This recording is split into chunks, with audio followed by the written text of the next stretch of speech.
की तो आपने सबको लिस्ट तो आपको पास मालूम ही है। अभी जैसे अखिल भारतीय रिपब्लिकन पक्ष का ये आज हमें समर्थन प्राप्त हुआ है और समर्थन बड़े तादाद में बढ़ते जा रहा है। कई सामाजिक संस्थाएं हैं वो भी हमें समर्थन दे रहे हैं और ये समर्थन इंडिया अलायंस को बढ़ते जा रहा है। कल प्रकाश आंबेडकर ने कहा सिर्फ हमने 2 सीट पर उनको समर्थन कर रहे, बाकी सीट पर अभी तक बात नहीं हुई। क्या हमारी इस जो समर्थन की बात उनकी हुई थी उन्हें अपने एक तरफा किया था। हमारा महाविकास आघाड़ी है, एक तरफ एक को विरोध करना और दूसरे को समर्थन देना, ये महाविकास आघाड़ी का प्रिंसिपल नहीं हो सकता और इसलिए वो क्या बोल रहे हैं वो उनका इशू है। और जिस तरह से एक तरफ अलायंस की घोषणा करना और एक तरफ जगह डिक्लेअर करना, तो ये बात तो सबके सामने आ रही है। इसलिए और 1-2 दिन के बाद हम ही हमारी भूमिका स्पष्ट करेंगे। वंचित सोबत चर्चा फिसकटलेली आता होणार नाही असं सगळी म्हणणं आहे। त्यावर उपाय म्हणून आंबेडकरी चळवळीतला एक पक्ष सोबत असावा म्हणून हा पर्याय आहे का? बघा, ही आंबेडकरी चळवळ ही आजची नाही, आम्ही तुम्हाला तेच सांगितलं। डॉक्टर बाबासाहेब आंबेडकरांच्या चळवळीतला एक अग्रगण्य भाग म्हटलं तर बॅरिस्टर राजाभाऊ खोब्रागडे हे काही नाव छोटं नाही आहे।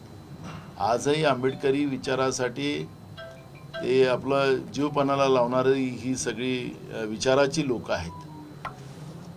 आज बाबासाहेब आंबेडकरांचं संविधानच या देशाच्या वंचित शोषित पीडित समाजाला न्याय या संविधानामुळे मिळत आहे, त्या संविधानाला संपवण्याचं काम बीजेपी आणि नरेंद्र मोदी सरकार करते आहे।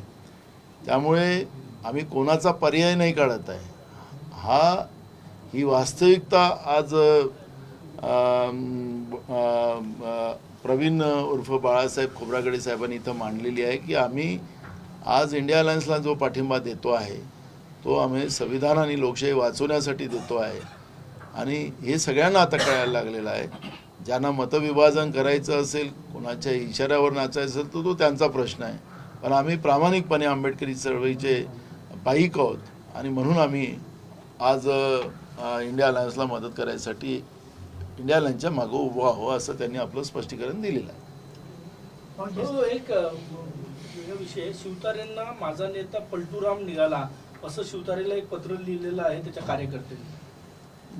महाराष्ट्राच्या राजकीय जे विचारसरणी होती, जी शाहू फुले आंबेडकर विचाराची पायामुळं होती, ती भाजपने उखडून फेकण्याचा एक निर्णय सत्तेमध्ये आल्यानंतर केलेला आहे।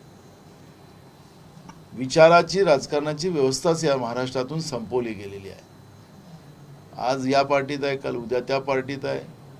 कोणी विचाराचं नाही, नाहीतर कोणी सहजतेने आलं नाही तर त्याला ईडीची भीती दाखवायची, कोणी सीबीआयची भीती दाखवायची आणि असं जबरदस्ती करून लोक आपल्या पक्षात ओढायचं आणि विचार व्यवस्था संपवायची, अशा पद्धतीचं भाजपने काम केलं।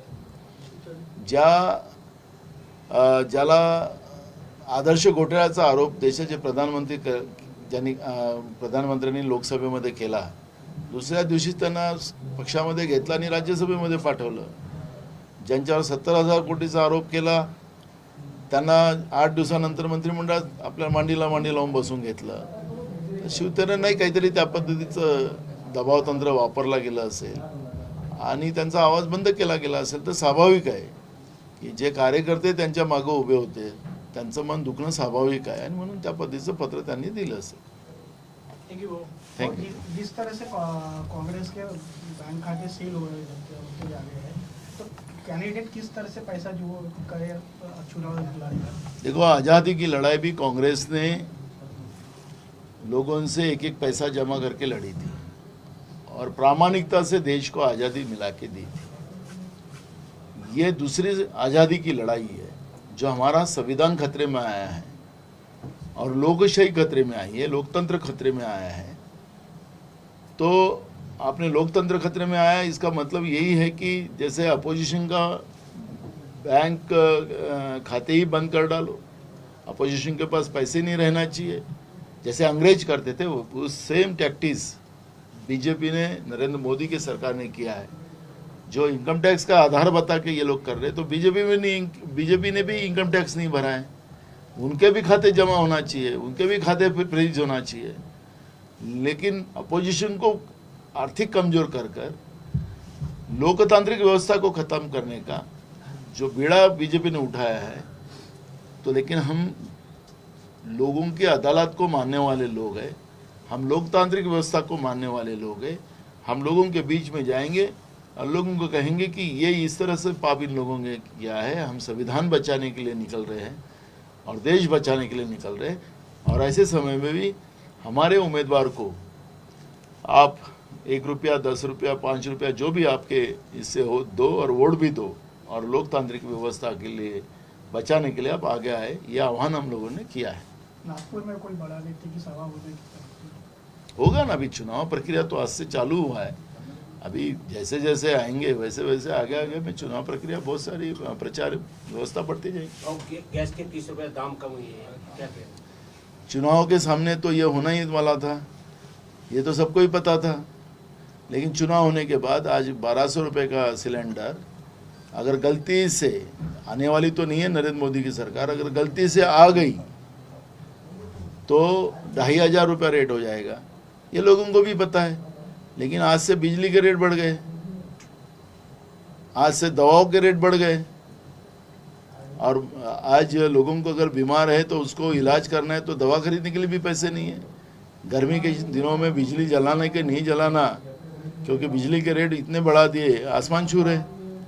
तो इधर एक कम करना, इधर बढ़ाना, जिस तरह से आम लोगों की लूट, जिस तरह से आर्थिक लूट करने का काम बीजेपी कर रही है, लोग समझते हैं। तो ये जुमलेबाजी जो कर रही है, थोड़ा सा